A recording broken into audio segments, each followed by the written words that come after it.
Okay, welcome back. This video is going to be about getting the push rods all put together and on the aircraft.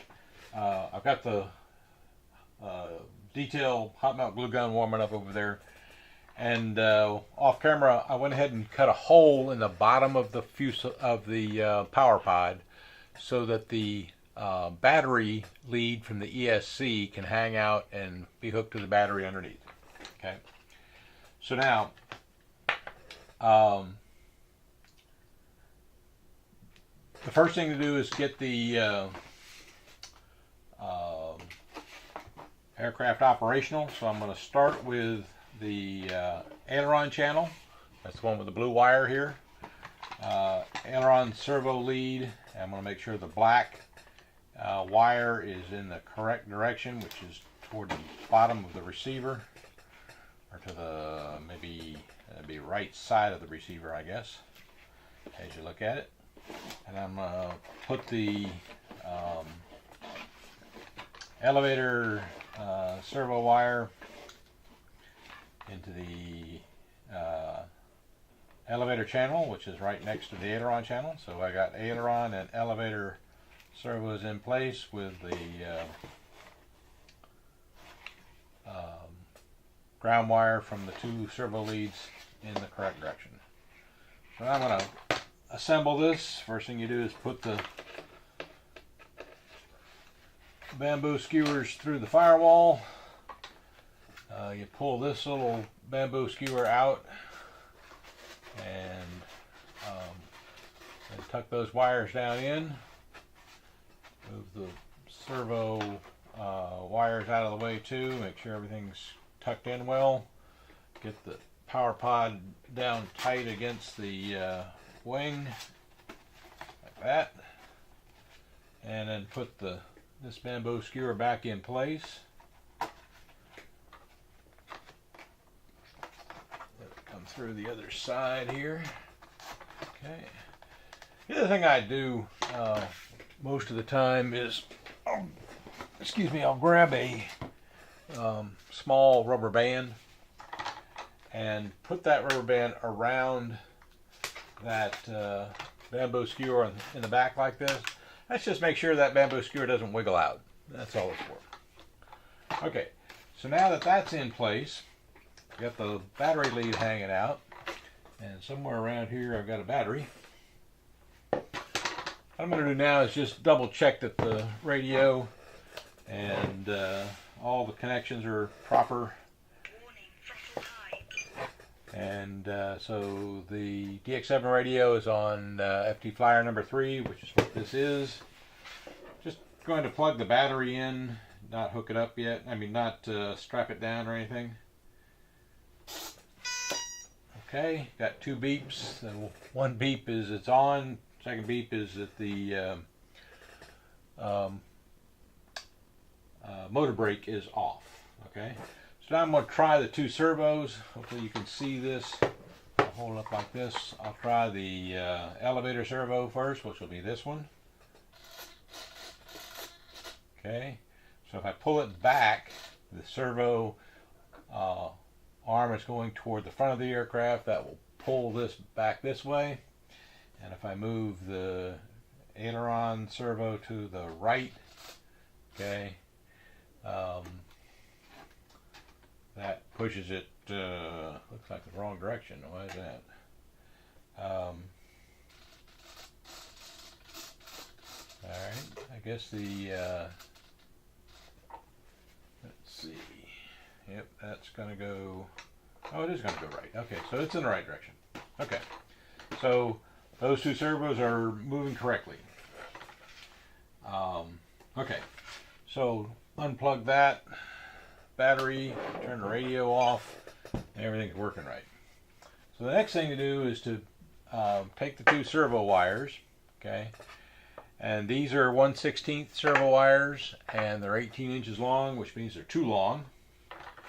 And so I'm going to start with the rudder, I guess. So the first thing I'm going to do is put the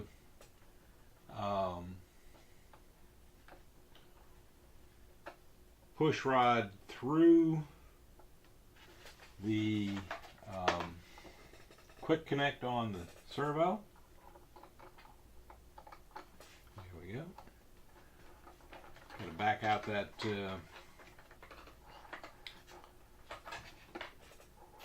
screw a little bit, and then put the push rod through this one.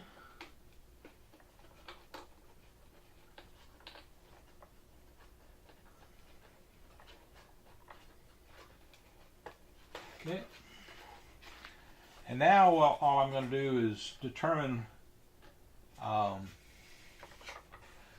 much extra wire I want at the back here, and tighten that down finger tight. Okay. In fact, let me get my 3/32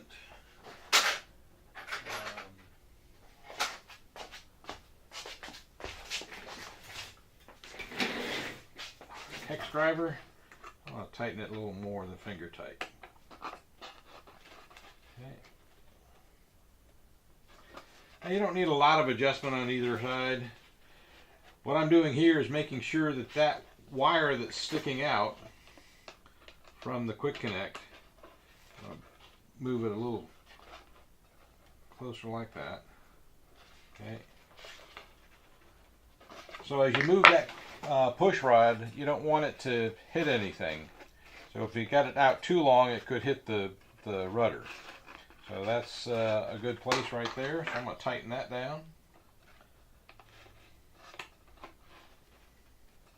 Okay, that's good and tight.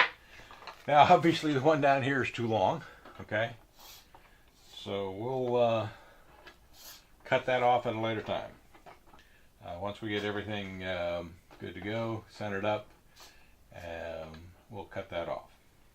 So that push rod is easy. The other one's a little harder. Okay, so I'm going to do the same thing. I'm going to put the push rod through the quick connect on the servo. Okay, run it all the way back here and find out where it needs to go, like about there. Okay, so now what I'm going to do is so that push rod, I'm going to actually probably put a little bit more out there, because this, in this case, you don't have the push rod length back here so critical, because it's not going to hit anything. That's different than the rudder. So now that I've got that in place, I need to find out where to bend this so that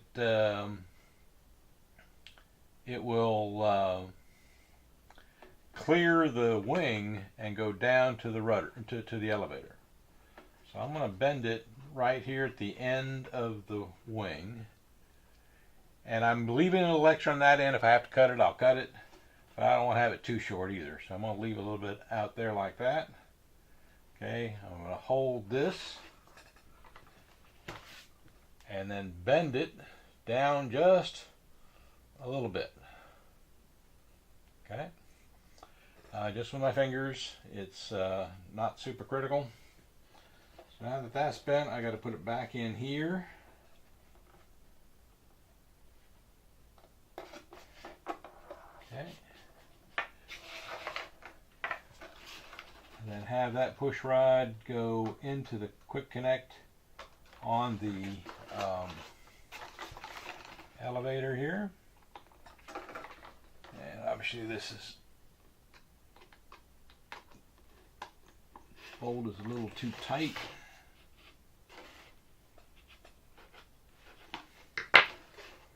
Okay. There we go. So now you can see that I can adjust how much wire I want out on the back end here. So I'm going to have a little stick out and tighten this down.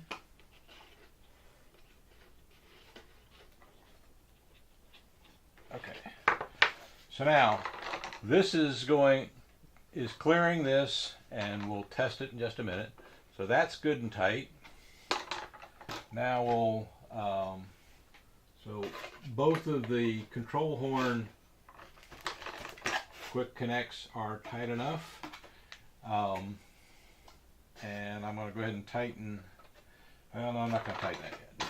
So the next step is to turn on the radio. Now, there's lots of ways to do this. So I'm going to turn on the radio, put in the battery. Now they also told you, as one of the hints is popsicle sticks. I'm not going to use the popsicle sticks. It's not really that critical. So I'm going to plug in the battery. The popsicle sticks are going to make sure that the two control surfaces here are, let me loosen this one a little bit, that the two control surfaces back here are nice and straight. Well, guess what? That's straight enough. You don't need a popsicle stick, because you're going to adjust it probably several times before you're done. Meaning after the maiden flight and after several flights, this may not be perfectly, needs to be perfectly straight in order for the airplane to fly straight. So that's okay. And now the same is going to be true of the rudder. So the rudder is now straight. The elevator I'm going to straighten just by holding it about like that. Okay. And with my hand, I'm going to hold that straight and tighten the quick connect on the servo. Okay. I'm going to tighten that a little bit more. Okay. So now, that's got a bit of a crook in it. That's not bad. Okay, so this looks nice and flat across here. That looks nice and straight. So that's nice and flat. Yep. This is nice and straight. And so now we will test the controls. Okay, so I'm going to test the rudder first by moving the aileron. Okay, I'm moving the stick to the right. Okay, that is, as viewed from the tail, is moving to the right, which is the correct direction. And that's left and right and left and right. And the elevator is going up. So I'm pulling the stick back, and that's going down. Okay. And I'm on high rates there. I didn't say that, but I forgot to mention that I am on high rates, so that's the maximum deflection of the elevator. Okay.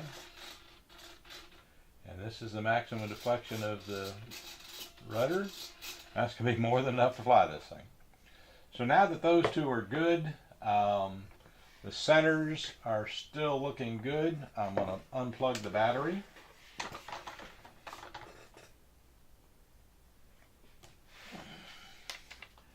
Turn off the radio. Okay. Now that those are good and centered, everything's good. I can cut these two wires. I'm going to leave probably maybe about an inch on the front here on each side. So I'll cut those with my wire cutters about an inch in front. And after I cut those off, I'm going to use the hot melt glue gun here to glue down the two servos. Now that everything's in place, I feel comfortable in gluing those down after I cut those off. Okay, I'm back, and I'm going to show you, I did cut the two wires off, but I decided I would show you on camera how to glue these down. So what I've done is, as you can see, I've pulled these two servos up about 1/4 inch, maybe a little more, so that I can put glue underneath them and then on top of them. So let me get my glue gun ready here. I'm going to do them one at a time. So I'm going to do the front and back of the rudder one first, and then do the front and back of the other one. Now after doing this, it may change the setting a little bit here, but that's okay. We're not all locked in. Okay, so I'm going to add a bit of glue to the bottom here on that side, a bit of glue to the bottom on this side. Put the gun down, smash that one down in place, and watch for the hot glue to squeeze out. Okay, that looks good. Okay, hot glue, be careful. Okay, now I'm going to do the same thing to the other side. A little dab will do you on the back here. Put some on the front. Okay, and push it down. Okay, so, alright, that's good and tight. Get the glue off my hands here. And get a couple of spider webs off. Now I'm going to add some glue to the top side. So I'm going to add some glue to the top and let it spill over to the bottom on both sides. Okay. And then add some glue to the top up here and let it spill down to there. Add some glue to the top of this one and let it spill down like that. Okay. And that's going to be all the glue I need. So I'm going to turn my glue gun off. Let that harden. That looks pretty good. Okay, so now we have basically a complete airplane, but we still have several more things to do. It's assembled. Actually, there is one more. I'm going to turn my glue gun back on. There is one more thing in the next video that I'm going to show you. This skid back here is not really strong enough, so in the next video I'm going to add a skid here. So I'll be back in the next video and show you how to make a skid and glue it on. Again, thank you for watching. Stay tuned for the next video.